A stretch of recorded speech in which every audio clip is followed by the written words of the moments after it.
Maging mga nakapit sa Pasay City Jail na bigyan ng pagkakataong isulat ang kanilang mga hiling ngayong Pasko. Hindi mga banderitas o pabitin ang mga nakasabit na ito sa entrada ng Pasay City Jail Male Dormitory. Mga Christmas wish yan ng higit 1,000 PDL sa detention facility. Isinabit yan ng warden sa pag-asang matulungan sila ng publiko sa pagtupad sa mga wish ngayong Pasko.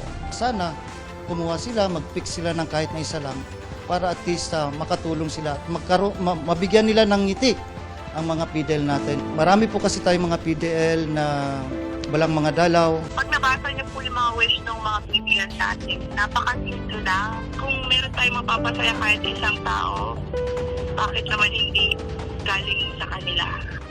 Hindi naman binigo ang mga PDL. Wala nang nakasabit na mga hiling.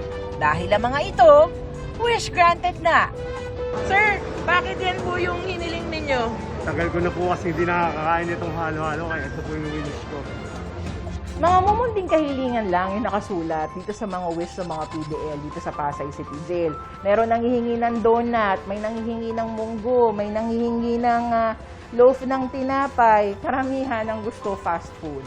Yung mga ganitong bagay, kayang-kaya nating ibigay para naman mapasaya ang kanilang mga Pasko. Pero dahil ubos na yung mga wish dito sa Pasay City Jail, pwede natin yang gawin dun sa iba namang mga kulungan sa ating bansa.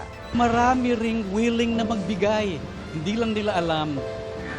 Para sa GMA Integrated News, Sanima Refra, ng inyong saksi.